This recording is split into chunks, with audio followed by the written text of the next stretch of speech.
Olá pessoal, eu sou o professor Eduardo Augusto. Para quem não me conhece, eu sou graduado em Educação Física pela Universidade Federal do Ceará e fui residente em Saúde Mental Coletiva pela Escola de Saúde Pública do Ceará. Desde então, desde o fim da residência, eu passei a entender um pouco mais dessa lógica de concursos, passei a me aprofundar um pouco mais nessa lógica dos concursos de Educação Física e trabalho na preparação para esses concursos, para os conhecimentos específicos da Educação Física há alguns anos. Dessa vez, eu estou em parceria aqui com o curso MS para a gente trabalhar a preparação específica para o concurso da Prefeitura Municipal de Fortaleza. É um concurso muito interessante para quem é professor de Educação Física, né? Nós vamos ter muitas vagas, é um concurso com vínculo estável, tem muitas vagas, tem uma remuneração interessante e também é em uma ótima cidade que é Fortaleza, né? Então, eu estou em parceria aqui com o curso MS, com esse material muito efetivo para que você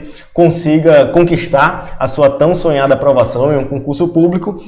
Eu planejei um material focado na resolução de questões, então a gente trabalha todo o conteúdo programático do concurso a partir da resolução de questões que a Banca Ímpar já trabalhou. Então é um material realmente bem direcionado, bem focado nos temas mais importantes para que você consiga otimizar o seu tempo e assim garantir a sua aprovação nesse concurso tão importante, nessa ótima oportunidade que vai ser esse concurso da Prefeitura Municipal de Fortaleza. Se você tiver interesse em mais informações sobre o curso, dá uma olhada aqui nas informações, entre em contato com o atendimento personalizado do curso MS, que eles tiram todas as suas dúvidas para você garantir esse material e conseguir a tua tão sonhada aprovação nos concursos de Educação Física. Então, nessa aula de hoje, a gente vai trabalhar um pouco desses conhecimentos específicos que a Banca Ímpar traz, trabalhando algumas questões, identificando pontos que podem ser cobrados para que você possa aí, garantir algumas questões de forma mais tranquila, de forma mais objetiva lá no momento da sua prova.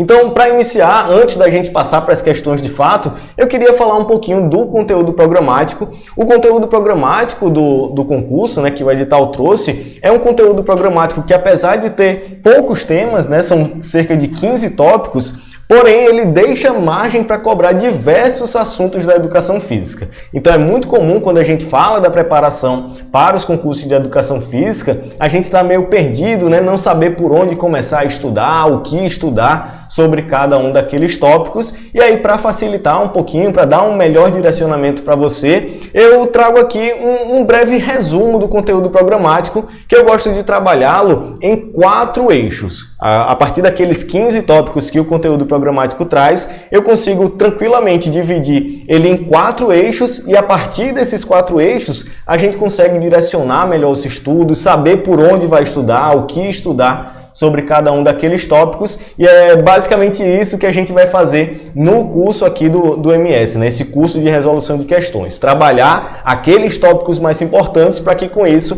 garanta aquelas questões fundamentais no momento da prova. Então, falando do conteúdo programático, dividindo os tópicos do conteúdo programático em 4 eixos, nós vamos ter os seguintes eixos, pelo menos que eu gosto de dividir dessa forma. Primeiro eixo, o eixo que eu gosto de chamar de eixo sócio-histórico, que é aquele eixo onde a gente vai trabalhar os conhecimentos mais da história da educação física, do histórico geral da educação física, seja da educação física em um contexto mais amplo, né, um contexto mais geral, ou seja, o histórico da educação física de fato em nosso país, então as reformas educacionais que tiveram em relação à educação física, as tendências pedagógicas, os marcos históricos da educação física, né, toda a evolução da educação física propriamente dita aqui em nosso país, e também as políticas educacionais, né, quais foram os documentos mais importantes relacionados à história da educação física em nosso país, seja constituições, seja leis, decretos, todas essas políticas educacionais relacionadas à educação física em nosso país. Então, no primeiro eixo, a gente vai trabalhar esses aspectos sócio-históricos. História da educação física, tendências pedagógicas, política educacional, todos esses temas vão estar alocados nesse primeiro eixo que eu gosto de chamar de eixo sócio-histórico. No segundo eixo, a gente já vai falar de um eixo didático-pedagógico, um eixo mais prático, né, de atuação realmente da educação física. E aí, o que é que a gente pode trabalhar a partir desse eixo didático-pedagógico? Os conhecimentos trabalhados nesse eixo vão estar mais relacionados à prática, à atuação em si da educação física, e aí no caso do concurso da Prefeitura Municipal de Fortaleza, de uma atuação na área escolar, né, de uma atuação da licenciatura em educação física. Então, nesse caso, nós vamos trabalhar concepções de educação física, né, as famosas abordagens da educação física. A gente vai trabalhar processos de ensino-aprendizagem, os tipos de conteúdos que a gente pode trabalhar na educação física, quais são as formas de trabalhar esses conteúdos e, principalmente, dois documentos fundamentais quando a gente fala de educação física em concursos: os parâmetros curriculares nacionais e a Base Nacional Comum Curricular. Nos parâmetros curriculares nacionais, né, os famosos PCNs, a gente pode destacar os princípios norteadores, os critérios de seleção de conteúdos, os blocos de conteúdos presentes nos PCNs. Já na Base Nacional Comum Curricular, a famosa BNCC, que vem sendo cada vez mais cobrada tanto pela banca ímpar como também por outras bancas em todo o país, a gente pode destacar principalmente as suas unidades temáticas e as dimensões do conhecimento, né? A BNCC vai trabalhar a educação física como uma linguagem, e aí a gente pode destacar principalmente as dimensões do conhecimento na BNCC e também as suas unidades temáticas. Passando para o terceiro eixo, que vai fugir um pouco desse aspecto mais histórico e desse aspecto mais da educação física escolar, a gente fala do eixo do crescimento e desenvolvimento. Então é nesse eixo que a gente vai trabalhar conceitos de crescimento físico, o estirão do crescimento, as fases do crescimento e principalmente o desenvolvimento motor. Então, fases do desenvolvimento motor, né? Qual é a fase dos movimentos reflexos, rudimentares, fundamentais e assim por diante. Aspectos da aprendizagem motora, né? Alguns conceitos mais gerais de aprendizagem, de desenvolvimento, de controle, de comportamento motor. E também a classificação das habilidades motoras. Como é que eu consigo classificar as habilidades motoras? Se são habilidades motoras de manipulação, estabilização, locomoção, se são habilidades motoras grossas ou finas, se são habilidades motoras abertas ou fechadas. Todos esses conhecimentos vão estar alocados no eixo do crescimento e desenvolvimento. Já o último eixo, que é um eixo mais específico, focado no eixo de atividade física e saúde. Então é nesse eixo que a gente vai trabalhar uma relação da educação física escolar com o eixo da saúde, né? A banca ímpar também realiza concursos mais para a área do bacharelado, mais para a área da saúde, e é nesse eixo que a gente tem essa interseção da educação física escolar com a área da saúde. Então, nesse caso, a gente vai trabalhar conceitos de atividade física, conceito de exercício físico, conceito de saúde, comportamento sedentário, estilo de vida, qualidade de vida e assim por diante. E atualmente a gente vai ver questões da banca ímpar trabalhando um documento fundamental que também vai passar a ser bastante cobrado nos concursos de educação física, que é o Guia de Atividade Física para a População Brasileira. A gente já viu algumas questões da banca ímpar sobre essa temática. No curso aqui do MS, a gente trabalha algumas questões sobre essa temática e é fundamental que você consiga aí compreender, dar uma lida nesse material, porque provavelmente pode surgir em sua prova. Então, falando do eixo de atividade física e saúde, trabalhar esses conceitos de atividade física, exercício físico, aptidão física e aí principalmente o Guia de Atividade Física para a População Brasileira. Dito isso, separado esses primeiros tópicos, né, esse pequeno direcionamento que a gente pode ter a partir do conteúdo programático, essa divisão nesses 4 eixos que eu gosto de trazer, a banca ímpar tem uma característica que ela não sugere bibliografias, né, ela não traz referências bibliográficas em seu conteúdo programático, em seu edital. E aí, para facilitar um pouco, eu trago, a partir dessa ideia geral de cada um dos tópicos, do que é que a gente pode estudar em cada um desses eixos, analisando as questões da banca ímpar, eu trago algumas referências que podem te ajudar aí a dar minimamente um direcionamento em seus estudos e saber quais são as principais referências que a Banca Ímpar utiliza para as suas questões a partir desses eixos, a partir desses tópicos do conteúdo programático. Falando do eixo sócio-histórico, eu gosto de destacar bastante a obra do Paulo Giraldelli Júnior, que é a Educação Física Progressista, onde a gente vai ter principalmente os conteúdos relacionados às tendências pedagógicas da educação física no Brasil, né? Então, a tendência higienista, militarista, pedagogicista e assim por diante, você pode dominar, e aí a Banca Ímpar gosta bastante de trazer como referência essa obra do Paulo Giraldelli Júnior, então fique aí como a primeira recomendação. Se for estudar as tendências pedagógicas, recomendo principalmente a Educação Física Progressista do Paulo Giraldelli Júnior. Falando um pouco da história da educação física de forma geral, eu gosto de recomendar, e a Banca Ímpar também utiliza como suas referências, a obra do Lino Castellani Filho, que é a Educação Física no Brasil, a História que Não Se Conta. Então é nessa obra que a gente vai ter a noção dos principais marcos históricos da educação física, como é que a educação física chega no Brasil, quais foram os primeiros documentos que formalizaram a educação física na escola, quais são os métodos ginásticos europeus que tiveram interferência aqui na ideia da educação física escolar em nosso país, e assim por diante.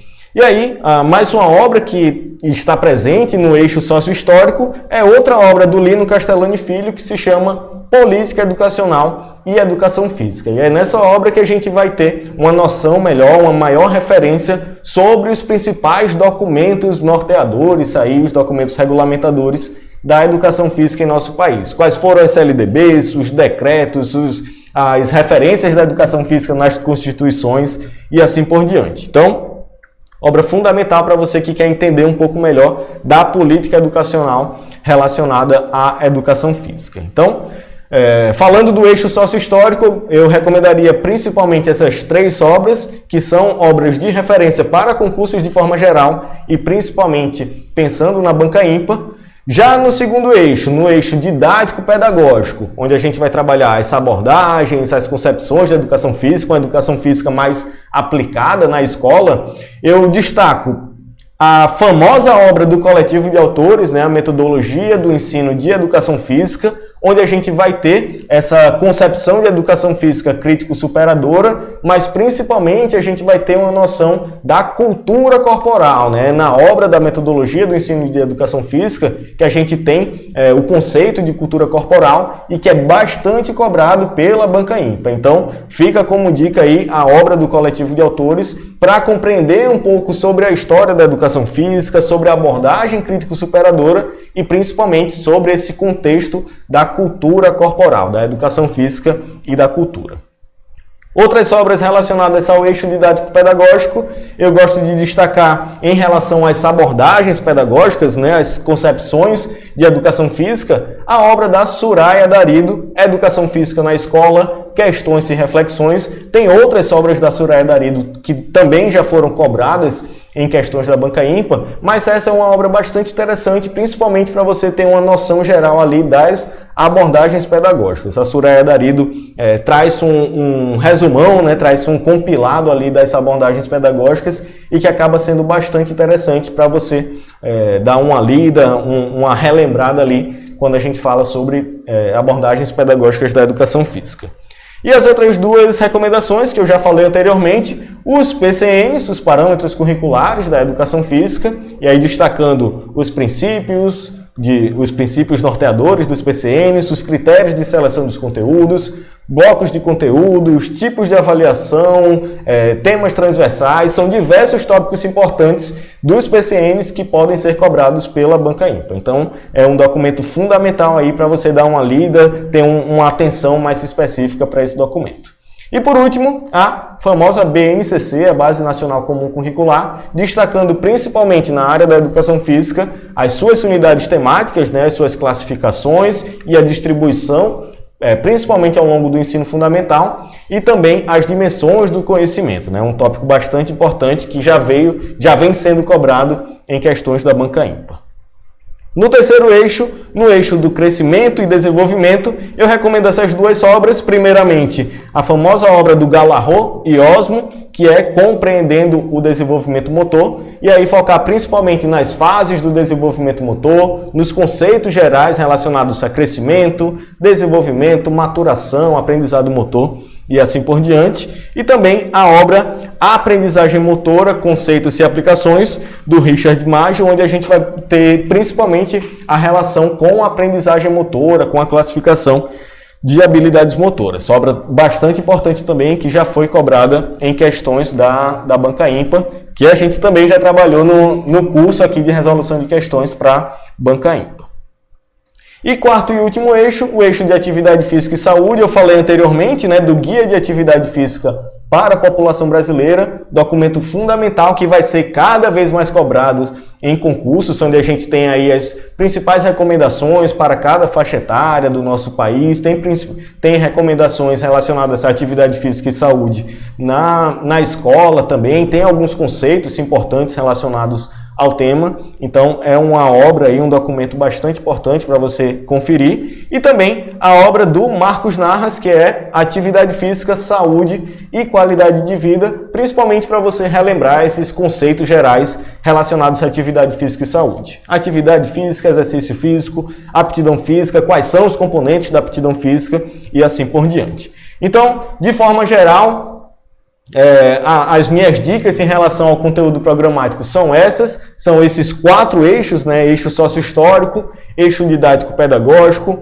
eixo do crescimento e desenvolvimento e o eixo de atividade física e saúde. A partir dessa divisão dá para a gente ter um melhor direcionamento do que estudar e por onde estudar. E aí, para continuar a nossa aula, a gente vai resolver algumas questões justamente para você entender como é que esses temas já foram cobrados aqui pela banca ímpar, né, em outros concursos da banca ímpar, e aí vai dar para a gente ter uma noção melhor de como esses conhecimentos são aplicados nessas questões. Então, sem mais delongas, vamos começar, de fato, vamos pôr a mão na massa aqui resolvendo algumas questões da banca.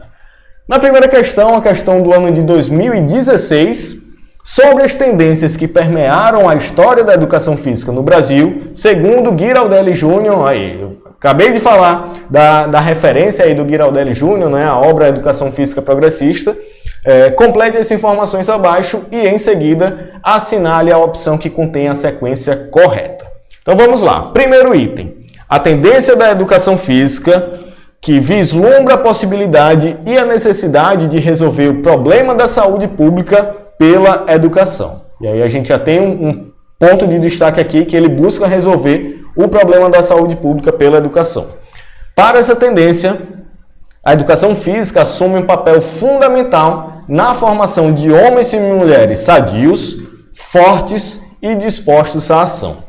A educação física age como protagonista no projeto de asepsia social. E aí, quando a gente fala de tendências pedagógicas, assim, como a gente fala das abordagens pedagógicas, nós sempre vamos buscar palavras-chave que possam ter relação com as tendências ou com essas abordagens, né? Nesse caso, como a gente vai estar falando de tendências pedagógicas, eu posso destacar como palavras-chave desse item esse problema da saúde pública pela educação. Ele vai buscar resolver o problema da saúde pública, formando aí homens e mulheres sadios, fortes e dispostos à ação, e principalmente esse projeto de asepsia social, a partir da educação física, melhorar a saúde da população, né? Livrar de vícios, sejam eles físicos ou morais. E aí, quando a gente tem essas palavras-chave de saúde pública, trazer, formar homens fortes,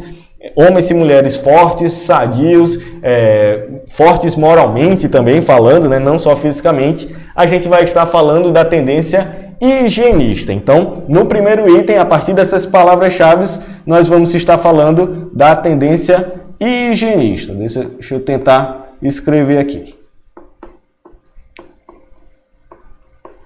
Primeiro item, então, tendência higienista. Segundo item, a educação física na tendência assume o papel de colaborar no processo de seleção natural, eliminando os fracos e premiando os fortes, no sentido de depuração da raça. E aí esse sentido de depuração da raça vai estar relacionado à eugenia, né, do melhoramento da raça, de formar uma raça brasileira forte, realmente ativa e assim por diante. A ginástica, o desporto e os jogos somente têm utilidade quando contribuem para a eliminação dos incapacitados fisicamente. A coragem, vitalidade, o heroísmo, a disciplina exacerbada constituem a plataforma básica dessa tendência. E aí, as palavras-chave: seleção natural, eliminação dos fracos, né, dos incapacitados fisicamente, premiando os mais fortes, esse conceito de eugenia, né, a depuração da raça. Nós vamos estar falando da tendência militarista, a segunda tendência pedagógica na história aqui do nosso país. Então, palavras-chave para a tendência militarista: seleção natural, eliminação dos fracos, eliminação dos incapacitados fisicamente, eugenia, depuração da raça e assim por diante. Então, o número 2, militarista. Não vou nem escrever aqui, vai ficar na observação. Item 3, a tendência da educação física, que não está preocupada com a saúde pública, e aí, ponto de destaque, ela não está preocupada com a saúde pública, pois se entende que tal questão não pode ser discutida sem levar em conta a problemática da complexidade da organização social, política e econômica do país. Nessa tendência, a educação física não se pretende disciplinadora, pois é, antes de tudo, ludicidade e cooperação. Então, a partir disso, a gente vai ter como destaque uma tendência que não está preocupada com a saúde pública, diferente tanto da higienista como da militarista, pois vai entender que a saúde pública ela não pode ser discutida isoladamente, né? A gente tem que levar em consideração a organização social, política e econômica do país. Ela não pretende disciplinar os indivíduos, pois busca aí como principal característica a ludicidade e a cooperação. Então, a partir de todas essas características, nós vamos estar falando da tendência popular, né? Quando a gente fala das tendências de Paulo Giraldelli Júnior, as tendências que Paulo Giraldelli Júnior denomina, a gente vai estar falando aí da tendência popular, a última das tendências presente ali principalmente no período da redemocratização do país. Então, até agora temos no item 1, higienista, no item 2, militarista e no item 3, a popular. No item 4, a educação física está a serviço de uma hierarquização e elitização social. Essa tendência apresenta como principal objetivo a caracterização da competição e da superação individual como valores fundantes e desejados para uma sociedade moderna. A ginástica, o esporte, o treinamento, os jogos recreativos e etc. ficam submetidos ao desporto de elite. Então, todas essas características de competição, superação individual e a educação física focada principalmente no esporte de elite, nós vamos estar falando então da tendência esportivista ou também chamada de competitivista. Então, resumindo aí a questão, item 1, higienista, falando de uma tendência que está preocupada com a saúde pública, de resolver o problema da saúde pública através da educação, formando indivíduos fortes, sadios, livres de vícios físicos e morais. No item 2, a tendência militarista, nesse processo de seleção natural, de eliminação dos fracos e incapacitados. No item 3, a popular, pensando em uma problemática mais ampla, né, e não apenas da saúde pública individual, mas sim da saúde pública isoladamente, mas sim levando em consideração a organização social, política e econômica do país.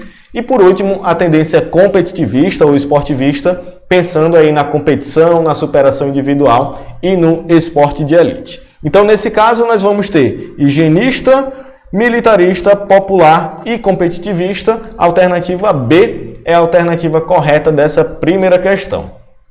E aí, com essa questão, já dá para a gente entender um pouquinho como é que a banca ímpar pode cobrar as tendências pedagógicas e a história da educação física de forma geral.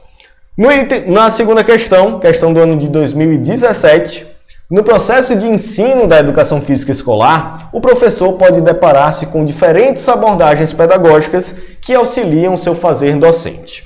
sobre as diferentes abordagens de ensino, relacione as características com as respectivas propostas e, em seguida, assinale a sequência que apresenta a resposta correta de cima para baixo. E aí vai ser uma típica questão sobre abordagens pedagógicas. Tem várias questões da banca ímpar trabalhando a abordagem, seja de forma isolada, seja de forma aplicada, seja de forma de relacionar coluna A com coluna B e assim por diante. Então, tem várias questões sobre abordagens pedagógicas da banca ímpar. Nesse caso, a gente vai fazer a relação de 4 abordagens, né? A construtivista, interacionista, crítico-emancipatória, saúde renovada e desenvolvimentista. Então, dito isso, vamos para os itens.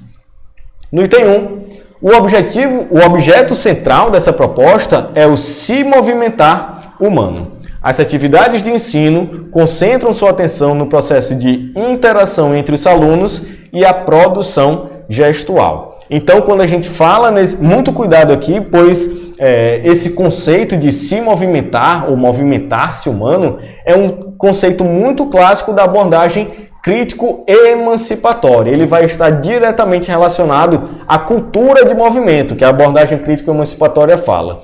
Então, o se movimentar humano vai estar relacionado a essa cultura de movimento, essa interação entre os alunos e a produção gestual, né? Todas essas práticas que vão acabar compondo essa cultura de movimento, essa produção do gesto, do movimento propriamente dito. Então, falando dessas abordagens, nesse primeiro item a gente destaca o conceito do se movimentar humano relacionado à abordagem crítico-emancipatória. Então, no item 1 nós vamos ter aí a abordagem crítico-emancipatória. No item 2, as aulas, na perspectiva dessa abordagem, devem privilegiar o desenvolvimento de capacidades físicas, como velocidade, agilidade e força, para que assim possam desenvolver-se uma boa aptidão física relacionada à saúde. Então, dentre essas abordagens pedagógicas, a abordagem que vai ter essa característica de desenvolver capacidades físicas pensando na aptidão física relacionada à saúde, fazendo com que o indivíduo tenha autonomia para futuramente ter uma prática estável, né, estabelecida de exercícios físicos, pensando na sua manutenção da saúde, essa abordagem vai ser a abordagem saúde renovada. Então, quando a gente fala dessa característica de desenvolvimento de capacidades físicas para manter ou adquirir uma boa aptidão física relacionada à saúde, nós vamos estar falando da abordagem da saúde renovada. Então, item 2, a gente tem aqui o número 3, né, da saúde renovada.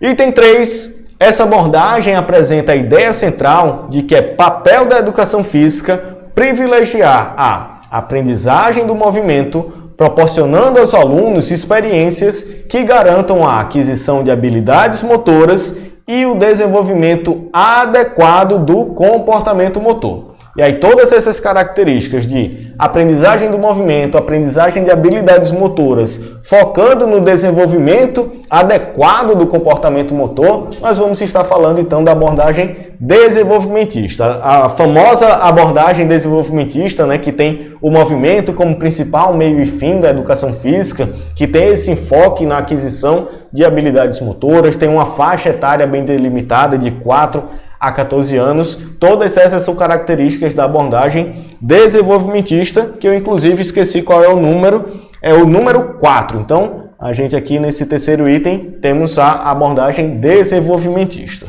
E por último, o principal objetivo da educação física para essa abordagem é garantir o desenvolvimento da criança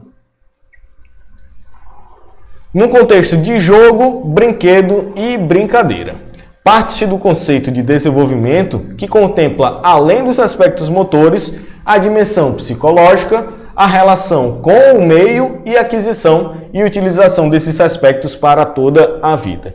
E aí, destacando os pontos principais da abordagem, o desenvolvimento da criança, e aí a gente não fala apenas do desenvolvimento motor, mas sim o desenvolvimento de maneira mais ampla, através do jogo, do brinquedo e da brincadeira, e aí também a valorização da dimensão psicológica e a partir da relação com o meio. Então, todas essas características de desenvolvimento integral da criança, né, principalmente em um aspecto psicológico, a partir da sua relação com o meio, utilizando o jogo, o brinquedo e a brincadeira, nós vamos estar falando da abordagem construtivista interacionista, a famosa aí abordagem do João Batista Freire. Então, nesse caso, nós temos o número 1. Então, revisando essa segunda questão, primeiramente, a abordagem crítico-emancipatória, destacando aí o conceito do se movimentar humano, que vai estar relacionado diretamente com o conceito de cultura de movimento, da abordagem crítico-emancipatória. Segundo item, abordagem da saúde renovada, trabalhando principalmente a aptidão física relacionada à saúde. Terceiro item, a aprendizagem do movimento, das habilidades motoras e o desenvolvimento adequado do comportamento motor, relacionado à abordagem desenvolvimentista. E por último, relacionado à abordagem construtivista, o desenvolvimento da criança, não só no aspecto motor, mas também no psicológico, utilizando o jogo, o brinquedo e a brincadeira e a interação do indivíduo com o meio, né? A relação com o meio. Então, temos 2, 3, 4 e 1. Nesse caso, a alternativa A é a alternativa correta dessa segunda questão. E aí fica a dica, né, para questões da banca ímpar, nesse formato de relacionar colunas ou completar lacunas. Sempre que você tiver certeza de determinado item, já dá uma olhada lá nessas alternativas que você já consegue eliminar alguns itens e aumenta a sua probabilidade de acertar aquela questão. Então, fica a dica. Terceira questão, a questão do ano de 2021, nós vamos falar que os princípios do treinamento físico, especificidade, individualidade, sobrecarga, continuidade e reversibilidade, princípios de treinamento e melhoria de capacidades físicas, flexibilidade e resistência muscular, efeitos do treinamento físico sobre aspectos fisiológicos, morfológicos e psicossociais, são conteúdos, de acordo com os PCNs, pertencentes ao bloco de conteúdos. Então, essa questão aqui a gente vai falar dos parâmetros curriculares nacionais e seus blocos de conteúdos. E aí a gente aproveita para relembrar quais são os blocos de conteúdos de acordo com os PCNs, né? Então, falando daquele eixo didático-pedagógico, né, a gente vai ter dos conteúdos da educação física esses dois principais documentos, os PCNs e a BNCC. E aí a diferença de conteúdos que cada um deles vai trazer é que nos PCNs nós temos 3 blocos de conteúdos e na BNCC nós temos 6 unidades temáticas. Vou até anotar aqui para você não esquecer. Nos PCNs são 3 blocos de conteúdos e na BNCC são 6 unidades temáticas. Porém, nos PCNs a gente vai ter a seguinte divisão. Primeiro bloco de conteúdo, jogo, esporte, luta e ginástica. Segundo bloco de conteúdo, atividades rítmicas e expressivas. E terceiro bloco de conteúdo, os conhecimentos sobre o corpo. Já na BNCC são 6 unidades temáticas que são dispostas como brincadeiras e jogos, danças, lutas, ginásticas, práticas corporais de aventura e esportes. Então, quais são as unidades temáticas da BNCC que não estão presentes nos PCNs? Na BNCC, a gente tem a unidade temática de danças, já nos PCNs a gente não tem especificamente, explicitamente danças, mas tem atividades rítmicas e expressivas. Na BNCC, a gente tem as práticas corporais de aventura, que não estão explicitamente lá nos PCNs, e nos PCNs a gente tem os conhecimentos sobre o corpo, que não estão presentes na BNCC. Então essas são as suas principais diferenças entre os blocos de conteúdos dos PCNs e as unidades temáticas da BNCC. Então, relembrando os blocos de conteúdos dos PCNs, que é o que a gente vai procurar nessa questão, são jogos, esportes, lutas e ginásticas, atividades rítmicas e expressivas e conhecimento sobre o corpo. Desses 3 blocos de conteúdos, o que vai trabalhar? Princípios do treinamento físico, melhoria de capacidades físicas, efeitos do treinamento físico sobre aspectos fisiológicos, morfológicos e psicossociais, estão relacionados todos eles ao bloco de conhecimentos do conhecimento sobre o corpo, né? O terceiro bloco dos PCNs. Então, nesse caso, tranquilamente a gente consegue resolver essa questão, já que a alternativa B é a correta, né? Os conhecimentos sobre o corpo. E aí seria mais fácil ainda se a gente tivesse lido as alternativas, porque em nenhuma das outras alternativas ele fala dos outros blocos de conteúdos, né? Das alternativas, o único que traz, de fato, um dos blocos de conteúdos é a alternativa B, os conhecimentos sobre o corpo. Vamos para frente, quarta questão também do ano de 2021. A proposta de ensino da unidade temática Esporte na BNCC, e aí a gente fala tanto da BNCC, mais especificamente da unidade temática de Esporte, segue um modelo didático de classificação baseado na lógica interna, com critérios de referência pautados na cooperação, interação com o adversário, desempenho motor e objetivos táticos da ação. Então, falando da unidade temática de esportes, esses são os seus critérios de classificação, né? A partir desses critérios que a gente tem a divisão, a classificação dos esportes. São apresentadas 7 categorias de esporte que o professor deve utilizar para a abordagem desta unidade temática. Sobre as categorias de esporte propostas, analise os itens que seguem e associe corretamente as colunas das categorias com suas respectivas descrições e ou modalidades. E aí a gente vai ter as 7 categorias aqui do esporte. Marca, rede quadra dividida ou parede de rebote, invasão, precisão, técnico combinatório, combate e campo e taco. A partir dessas 7 classificações, vamos para as suas definições e fazer a devida relação entre cada uma delas. Primeiro item, as modalidades de ginástica artística e a ginástica rítmica estão inseridas nesta categoria. Ponto bastante importante que pode ser uma pegadinha que vai cair no seu concurso. Quando a gente fala de ginástica na BNCC, a gente pode trabalhar a ginástica como uma unidade temática específica, trabalhando a ginástica geral, a ginástica de condicionamento físico e a ginástica de conscientização corporal. Porém, quando a gente fala da ginástica como uma modalidade esportiva, né, a partir de uma manifestação esportiva, a gente vai trabalhar a ginástica na unidade temática de esportes. Então, muito cuidado. Quando a gente fala de ginástica artística, ginástica de trampolim, ginástica rítmica, a gente vai estar falando das modalidades esportivas da ginástica e não da unidade temática de ginásticas. Muito cuidado com isso.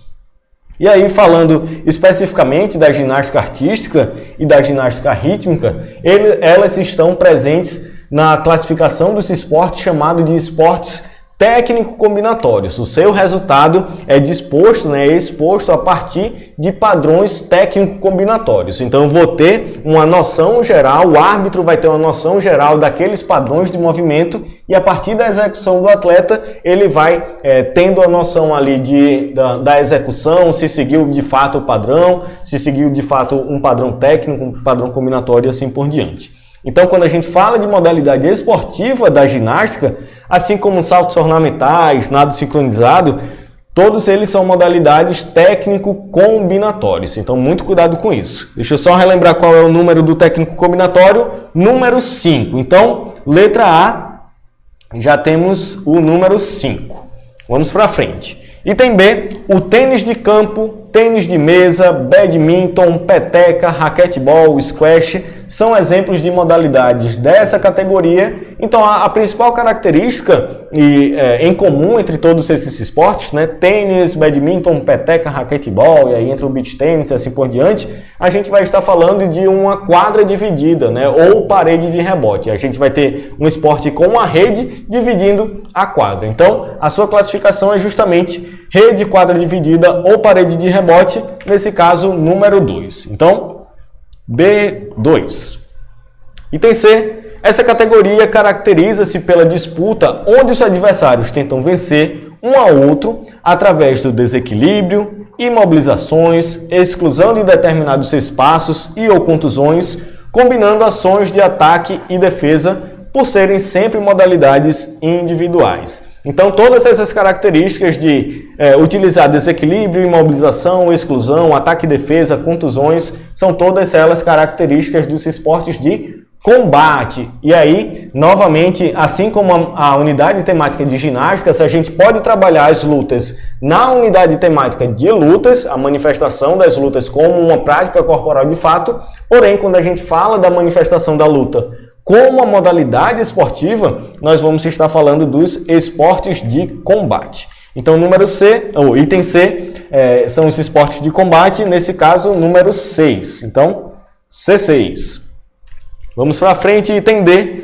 Nesta categoria estão inseridas essas modalidades onde o principal objetivo é acertar um alvo específico que esteja fixo ou em movimento. Nesses esportes valoriza-se a boa pontaria, como golfe, sinuca, tiro com arco, tiro esportivo, entre outros. Então, o objetivo dos esportes vai ser ter a melhor precisão possível, né? Buscar acertar, lançar ou arremessar um objeto, buscando acertar um alvo, seja ele fixo ou em movimento. Nesse caso, são os esportes de precisão, que nesse caso é o número 4, né? Então, temos a letra D, número 4. Item E, as provas do atletismo, remo, ciclismo, levantamento de peso são exemplos de modalidades que se inserem nessa categoria. Então, todas as provas do atletismo, remo, ciclismo, levantamento de peso são esportes de marca, são aqueles esportes onde o resultado é exposto a partir de tempo, quantidade de peso ou distância, né? Então, no atletismo a gente tem, na corrida, vence aquele que completou o percurso em menor tempo. No salto, é o que conseguiu uma maior altura ou uma maior distância. Então, todos esses esportes que têm um resultado em tempo, distância ou peso, a gente tem os esportes de marca, que é o número 1. Então, letra E, número 1. Letra F, nesta categoria encontramos os esportes cujas ações são caracterizadas pela ação de invadir, ocupar o setor da quadra campo de defesa do adversário para marcar pontos e, ao mesmo tempo, proteger sua meta do ataque do adversário, tais como basquete, futebol, handebol, frisbee, futsal, hóquei, polo aquático, rugby, entre outros. Todos esses são esportes de invasão, né? Ao mesmo tempo que eu busco levar um objeto, uma bola, ao campo do meu adversário, eu tenho que proteger a minha meta da invasão do meu adversário, né? Então, todos esses são esportes de invasão, que é representado aqui pelo número 3, F3. E por último, G, esportes como beisebol, cricket, softball, entre outros, são exemplos de modalidades dessa categoria. Tem por objetivo rebater a bola para a maior distância possível, percorrendo as bases o maior número de vezes, marcando assim mais pontos. Nesses esportes, cada equipe tem sua vez de atacar e defender. Então, esses são os esportes de campo e taco. O adversário me arremessa uma bola, normalmente eu tenho que rebater essa bola o mais longe possível para que, a partir disso, eu consiga percorrer um determinado percurso ali, percorrendo as bases o maior número de vezes possível. Então, campo e taco, temos o número 7, G7, a partir dessas relações, A5, B2, C6, E1, F3 e G7, a gente vai para as alternativas e para facilitar aqui eu já deixei marcado, o item C é o correto. A5, B2, C6, D4, E1, F3 e G7. Questão bastante interessante para a gente relembrar a classificação dos esportes lá na BNCC. E aí no curso aqui de resolução de questões, que eu preparei aqui em parceria com o curso MS, a gente tem uma aula específica sobre a BNCC, onde a gente vai trabalhar cada uma dessas unidades temáticas. Então, é um tema bastante provável de ser cobrado e que no curso pode te ajudar bastante aí a dominar essa temática. Vamos para frente, quinta questão do ano de 2016. O componente curricular Educação Física está permeada pelos diferentes saberes que compõem a cultura corporal de movimento. Esses saberes devem ser tratados não apenas em sua dimensão procedimental, ou seja, o saber fazer, mas evidenciar também a dimensão conceitual, o saber, né, que a gente fala, e a dimensão atitudinal, que é o saber ser, abordando os diferentes elementos que compõem suas significações. As informações que se seguem referem-se ao conteúdo handball na escola.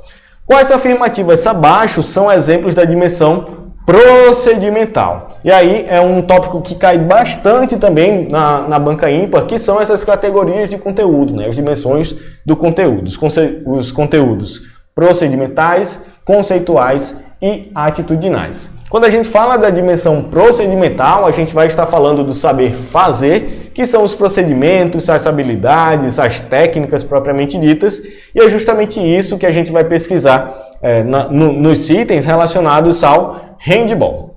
Então, no número 1 ele fala execução dos fundamentos de passe e recepção do handball, perfeito quando a gente fala de passe, de recepção, de empunhadura, enfim, tudo isso vai estar relacionado a aspectos técnicos, ao saber fazer. E realmente esse saber fazer está relacionado à dimensão procedimental.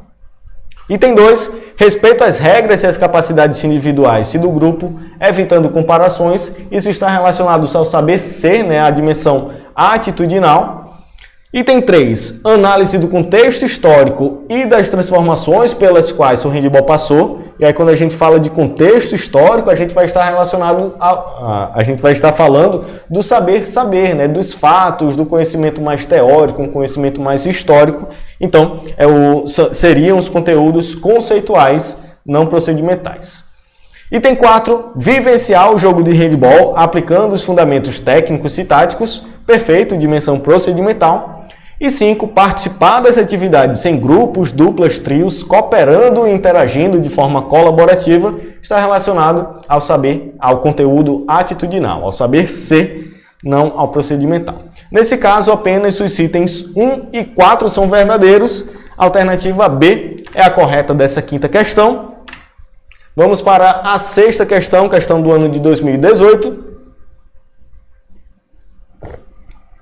O professor Carlos, em uma de suas aulas de educação física para os alunos do 7º ano do ensino fundamental, após explicar que o tema da unidade didática a ser trabalhada seria o basquetebol, inicia as atividades do dia, verificando que os alunos já conhecem sobre o basquetebol.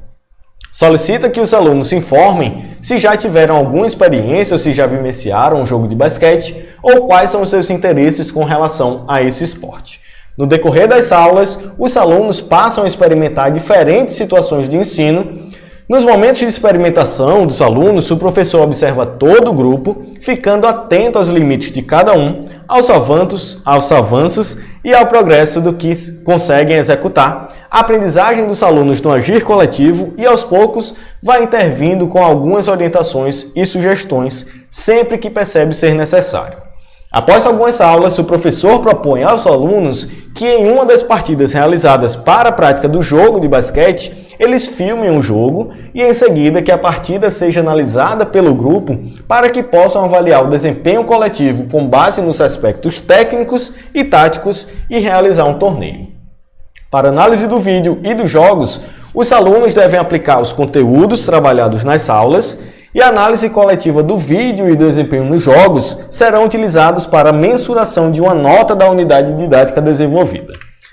De acordo com essa situação, o professor Carlos utilizou 3 formas de avaliação baseadas, respectivamente, nas modalidades. E aí a gente vai falar das formas de avaliação, né? Dos tipos de avaliação que a gente destaca os seus 3 principais. A avaliação diagnóstica, que normalmente ocorre no início do processo, buscando coletar informações para direcionar o planejamento.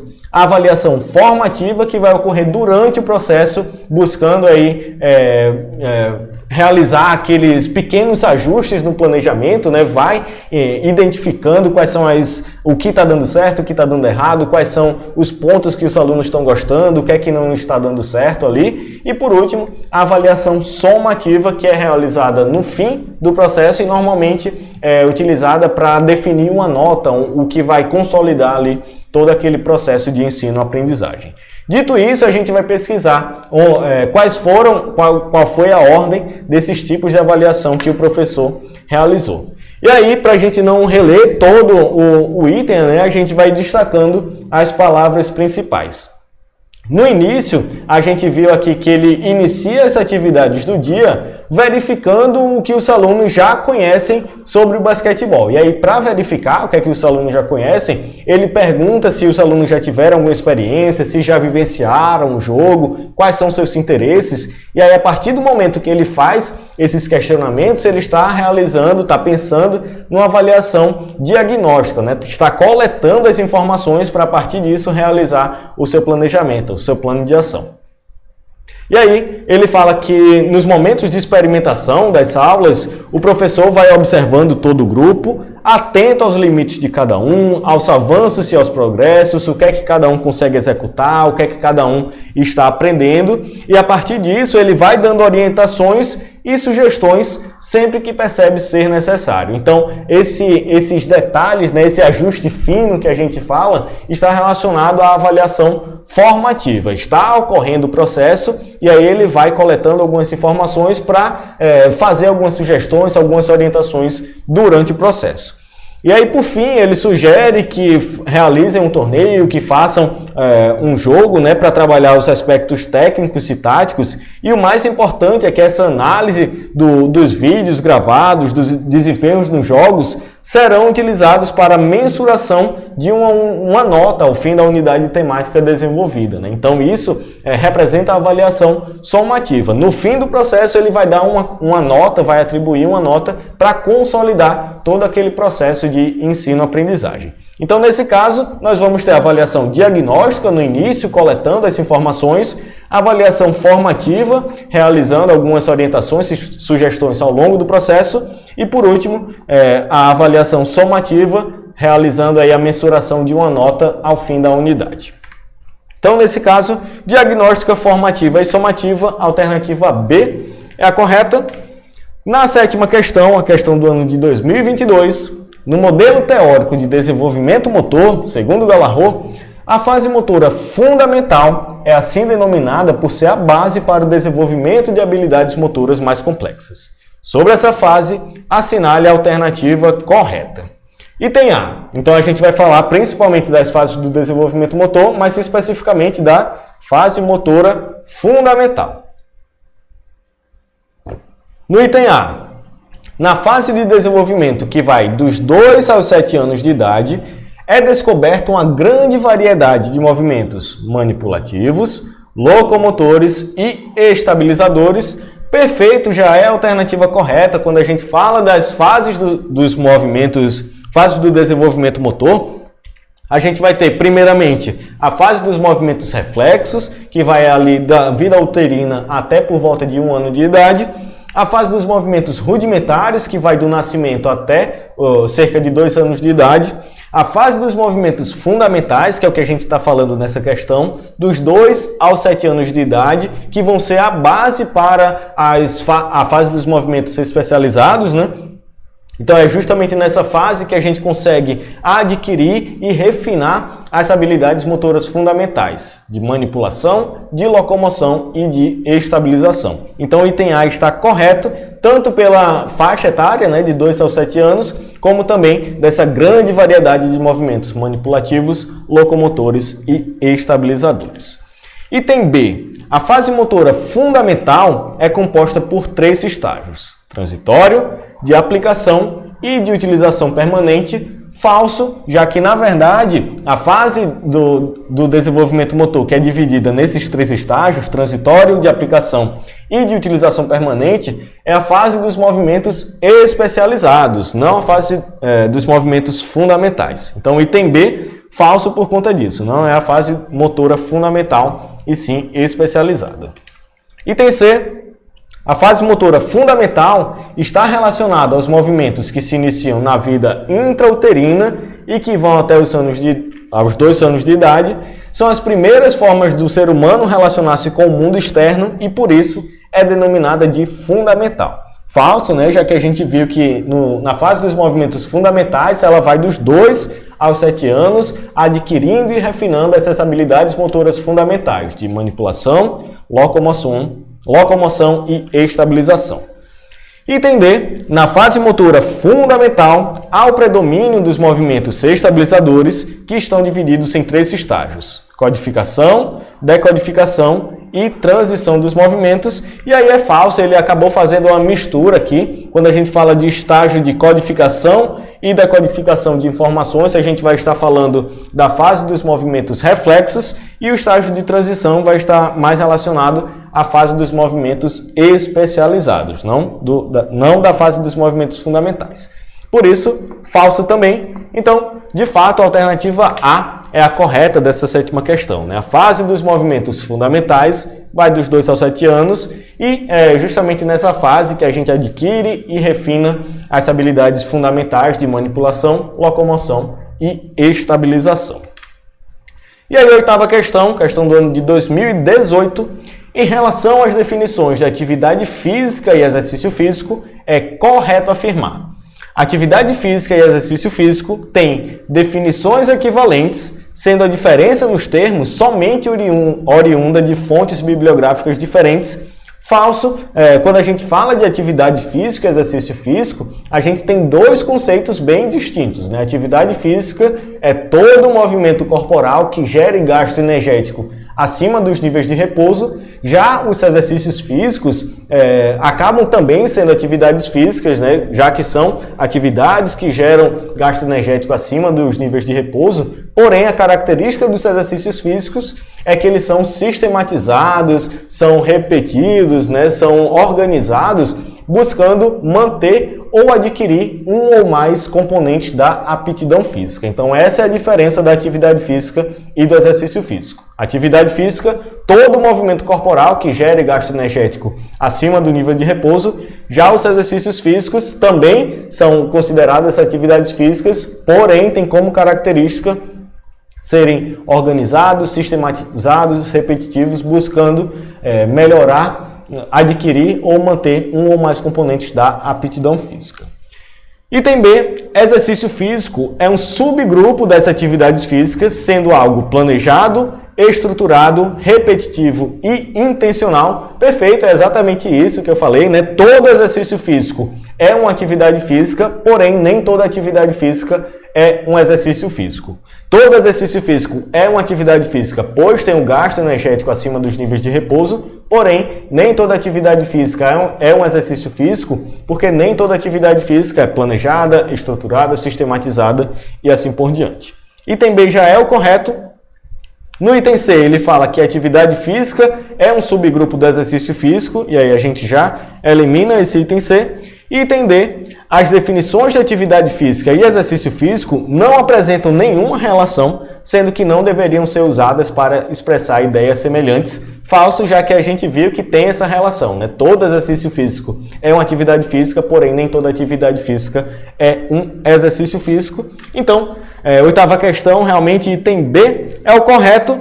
E com isso a gente finaliza a nossa aula de resolução de questões aqui para você identificar quais são temas importantes da Banca Ímpar. Espero que você tenha gostado dessa aula. Eu tentei trazer aqui os pontos fundamentais, como é que a Banca Ímpar trabalha, quais são os temas mais importantes, como esses temas podem surgir. Consegui trabalhar cada um daqueles eixos que eu falei, né? O eixo sócio-histórico, o eixo didático-pedagógico, o eixo do crescimento e desenvolvimento e o eixo de atividade física e saúde. E aí eu reforço o convite para você aproveitar aqui a oportunidade da nossa parceria com o curso MS para o curso de resolução de questões da Banca Ímpar, e aí focado na Prefeitura de Fortaleza, né? Um curso bastante efetivo, eu garanto para você que a gente conseguiu trabalhar a resolução de questões buscando aproveitar o máximo de cada uma das questões para realmente trazer um conhecimento direcionado e aplicado para os concursos, mais especificamente aí para o concurso da Banca Ímpar. Então, espero que você tenha gostado dessa aula, aproveite essa nossa parceria, aproveite esse material bastante efetivo para que você consiga conseguir a sua tão sonhada aprovação no concurso, aproveitando essa ótima oportunidade do concurso da Prefeitura Municipal de Fortaleza. Aqui na tela você encontra as redes sociais do curso MS, né, o canal do YouTube, o Instagram, o Facebook, e aí eu destaco aqui o atendimento personalizado, que é onde você vai realmente poder tirar todas as suas dúvidas e conseguir adquirir o nosso curso focado aí na resolução de questões da Banca Ímpar. Então, mais uma vez, eu agradeço a todo mundo que esteve aqui presente, espero que tenha ajudado de alguma forma, reforço o convite para o nosso curso de resolução de questões. Bons estudos, aproveite essa reta final aí e que você consiga conquistar a tua tão sonhada aprovação no concurso da Prefeitura de Fortaleza. Então é isso, muito obrigado e até a próxima.